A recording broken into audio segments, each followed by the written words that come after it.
Subscribe करें हमारे YouTube channel साधना gold को और पाएं वीडियो सबसे पहले।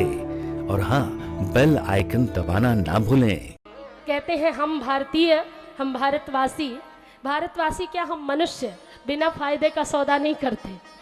पहले सोचते फायदा क्या मिलेगा, तो भैया पहला फायदा आपको बता दूं, श्रीमद् भागवत कथा सुनने से क्या मिलेगा, चित्त की शांति मिलेगी। जीवन के कठिन से कठिन प्रश्न सरल हो जाएंगे। जीवन में आने वाली कठिनाइयाँ गौ माता के खुर से बने निशान की तरह, बड़ी कोई खाई, कोई बड़ा समुद्र भी कैसे पार करोगे, जो कथा सुनेगा जैसे गौ माता के खुर से बने निशान को बछड़ा पार कर लेता है उछाल मारकर, वैसे ही पार कर जाओगे। वैतरणी वैसे ही पार कर जाओगे। कहते हैं जब कोई जाने वाला होता है तो अंत में कोई दान स्वीकार नहीं होता, एक ही दान स्वीकार होता है, वो है गौदान।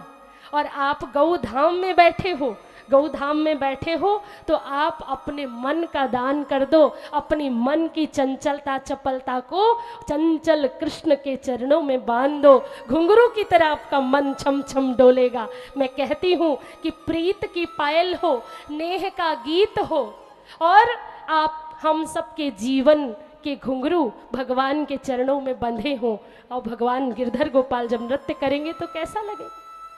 भगवान बांके बिहारी के चरणों में अनुराग हो जाएगा, और जब अनुराग हो जाएगा तो जगत से अपने आप बैराग हो जाएगा। कहते हैं 25 साल तक तो ब्रह्मचर्य का पालन, 4 जो धर्म बनाए गए, ब्रह्मचर्य, ये वर्ण जो बनाए गए, आश्रम की व्यवस्था जो बनाई गई, ब्रह्मचर्य आश्रम, उसके बाद गृहस्थाश्रम में प्रवेश, 50 साल तक गृहस्थाश्रम, बच्चों को पालना पोसना पढ़ाना लिखाना बड़ा करना।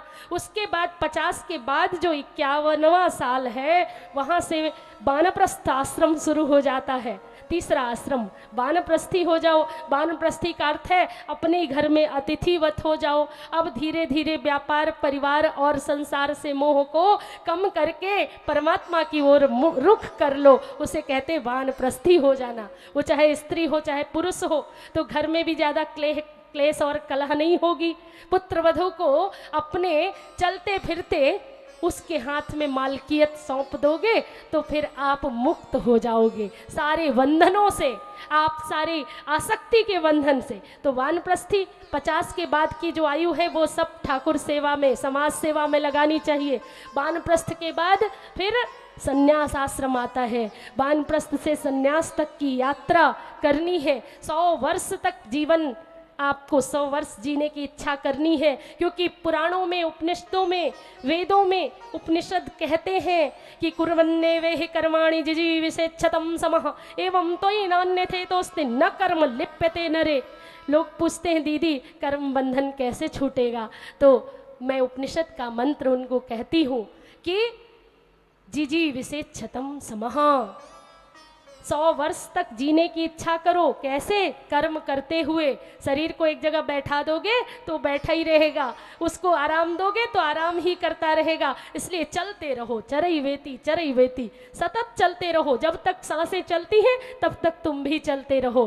कहाँ चलोगे? सत्य की ओर, सत्य के पथ पर। असतो माँ सदगमय, असत्य से सत्य की ओर। तमसो माँ ज्योतिर्गमय, तमस से अंधकार से प्रकाश की ओर। मृत्योर माँ मृतम, मृत्यु से अमरता की ओर। भैया तो मैं आज आप सबको एक गारंटी के साथ बात कह सकती हूँ कि यदि आप श्रीमद् भागवत कथा सुनोगे तो आप जीते जी मुक्ति का आनंद धारण करोगे, आसक्ति के बंधन कट जाएंगे, तो चलता फिरता व्यक्ति तीर्थ बन जाता है।